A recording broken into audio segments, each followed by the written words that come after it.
Los meteorólogos acaban de confirmar algo genuinamente inusual. La cúpula de calor que está asentada ahora mismo sobre el centro de Estados Unidos no es una ola de calor más. Es, según los pronosticadores, la cúpula de calor más potente activa en cualquier lugar del planeta en este momento. Y el mecanismo que la mantiene bloqueada en su sitio no se está comportando como predecían los pronósticos estacionales estándar. Es la tercera cúpula de calor que atrapa a grandes partes del país solo en este verano, y está haciendo algo que las perspectivas estacionales originales no contemplaron del todo. Se niega a moverse, se niega a debilitarse por la noche, y se alimenta de un bucle de retroalimentación que la está haciendo activamente más fuerte cuanto más tiempo permanece en su sitio. Así que vamos a desglosar exactamente qué cambió. ¿Por qué los pronosticadores describen esta cúpula en particular como algo que se comporta distinto de lo esperado? ¿Y por qué el mecanismo que la impulsa debería preocupar genuinamente a cualquiera que esté en su camino? Empecemos por lo básico. Aproximadamente 80 millones de estadounidenses, desde Dallas hasta las Dakotas, están ahora mismo bajo avisos de calor sin alivio nocturno significativo en el pronóstico hasta al menos principios de agosto. Ese detalle del alivio nocturno no es una nota al pie menor, es de hecho la parte más peligrosa de todo este patrón. Una dorsal de alta presión que sencillamente se niega a moverse es fundamentalmente distinta de una ola de calor pasajera que se forma y se rompe en unos días. La gente no muere por una sola tarde brutalmente calurosa. Muere porque su cuerpo nunca tiene la oportunidad de recuperarse, noche tras noche, cuando las temperaturas se niegan a bajar de los 30 grados incluso después de que se ponga el sol. Y aquí es donde la historia se vuelve genuinamente sorprendente. En junio, el Centro de Predicción Climática de la NOAA emitió su perspectiva estacional para el verano, asignando probabilidades elevadas de temperaturas por encima de lo normal en grandes partes del oeste y las llanuras. Ese pronóstico se construyó con un conjunto multimodelo, un sistema que junta la salida de varios modelos federales de predicción para generar predicciones basadas en probabilidad. Sobre el papel, esa perspectiva señaló correctamente esta región como un punto caliente probable para la temporada. Pero este es el problema con el que los pronosticadores están lidiando ahora de frente.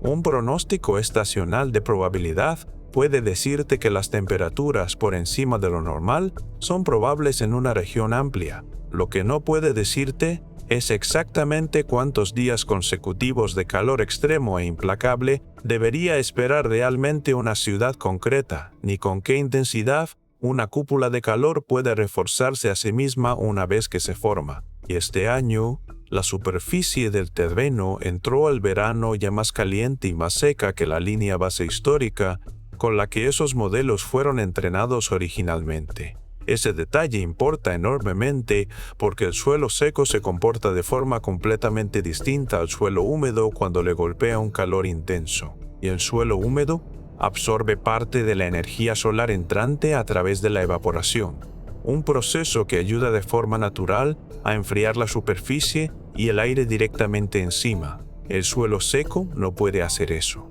En vez de evaporar humedad, el terreno seco simplemente irradia ese calor absorbido de vuelta a la atmósfera baja. Los pronosticadores tienen un término específico para lo que ocurre después. Ese calor irradiado puede ayudar a bloquear una dorsal de alta presión en su sitio durante días o incluso semanas, creando un bucle de retroalimentación que se refuerza a sí mismo, donde la cúpula de calor y el terreno reseco que tiene debajo esencialmente se alimentan el uno al otro, cada uno haciendo al otro más intenso y más difícil de desalojar. Este es el mecanismo que, según los pronosticadores, los modelos estacionales originales no capturaron del todo. Como buena parte del país entró al verano ya más seca y caliente que la media histórica, el bucle de retroalimentación entre el suelo y la atmósfera ha sido más fuerte de lo que las probabilidades estacionales calibradas habrían sugerido por sí solas. En términos llanos, la cúpula de calor no está simplemente asentada sobre terreno caliente y seco por coincidencia. El terreno seco está ayudando activamente a mantener la cúpula de calor exactamente donde está. Merece la pena recorrer ese bucle paso a paso, porque una vez que ves cómo funciona, es mucho más fácil entender por qué los pronosticadores tratan esta cúpula de forma distinta a una racha veraniega típica. Empieza con una dorsal de alta presión, asentándose sobre una región, lo que suprime la formación de nubes y permite que un sol intenso golpee el suelo día tras día. En circunstancias normales, parte de esa energía solar la absorbe la humedad del suelo y vuelve a la atmósfera como vapor de agua, un proceso con un efecto de enfriamiento genuino sobre el aire circundante. Pero cuando el terreno ya está seco al llegar la dorsal, con humedad del suelo por debajo de la media, ese enfriamiento por evaporación sencillamente no puede ocurrir a la misma escala. Casi toda esa energía solar se convierte directamente en calor sensible, calentando el suelo y el aire inmediatamente encima con mucha más eficiencia de la que el suelo húmedo permitiría jamás. Ese calor extra que sube del terreno reseco refuerza entonces la propia dorsal de alta presión que tiene encima, porque el aire cálido que asciende desde la superficie tiende a estabilizar y fortalecer la dorsal en vez de perturbarla. Una dorsal más fuerte y más estable suprime la precipitación todavía más, lo que significa que el suelo sigue seco o se seca aún más, lo que significa que todavía más calor se irradia hacia arriba, lo que refuerza aún más la dorsal. Y así, vuelta tras vuelta, cada ciclo reforzando al anterior. Exactamente por eso los meteorólogos lo describen como un bucle de retroalimentación que se refuerza a sí mismo, y no como un simple patrón estático de tiempo caluroso. Este mecanismo preciso no es nuevo para la ciencia atmosférica.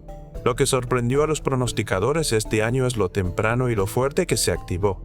Los análisis de datos climáticos nacionales de principios de año ya mostraban calor récord o casi récord en grandes partes del país antes de que el verano hubiera empezado propiamente. La superficie del terreno entró a la temporada de calor preparada para esta clase de amplificación. Los pronosticadores han empezado a llamar coloquialmente a esta dinámica amplificación de cúpula de calor, una forma corta de nombrar exactamente el tipo de bucle autorreforzado que mantiene esta tercera cúpula del verano tan firmemente anclada sobre el centro de Estados Unidos. Y subrayan que nada de esto significa que las perspectivas estacionales estén rotas o sean poco fiables como categoría de pronóstico. Significa que se entienden mejor como un punto de partida ponderado por probabilidad, uno que se vuelve considerablemente menos preciso en el momento en que un mecanismo de retroalimentación genuinamente inusual como este toma el control a mitad de temporada y empieza a remodelar el patrón en tiempo real. Ahora hablemos del coste humano que este patrón ya ha producido, porque los números dan que pensar. Las cúpulas de calor anteriores de este mismo verano se vincularon con al menos 44 muertes confirmadas, junto con una cadena de récords de temperatura pulverizados en varios estados. Durante un tramo anterior del mismo patrón general, se advirtió que algunas zonas podrían sentirse tan calientes como 46 grados, con docenas de récords diarios de temperatura en riesgo de caer en una sola semana, mientras más de 60 millones de personas quedaban bajo alerta de calor simultáneamente, justo cuando el país se preparaba para las celebraciones del 4 de julio. Y esta tercera cúpula tampoco está aislada en una sola región. Mientras se mantiene sobre el centro del país, una dorsal de alta presión completamente separada se ha estado formando simultáneamente en el oeste, desde Arizona hasta Montana, empujando las temperaturas hacia máximos casi récord y elevando de forma significativa el riesgo de incendios en zonas que ya lidian con sequía o con fuegos activos. Más de 3.300.000 acres han ardido en Estados Unidos en lo que va de año, un total muy por encima de la media estacional, con la gran mayoría del daño concentrado exactamente en los estados del oeste que ahora se cuecen bajo este calor adicional.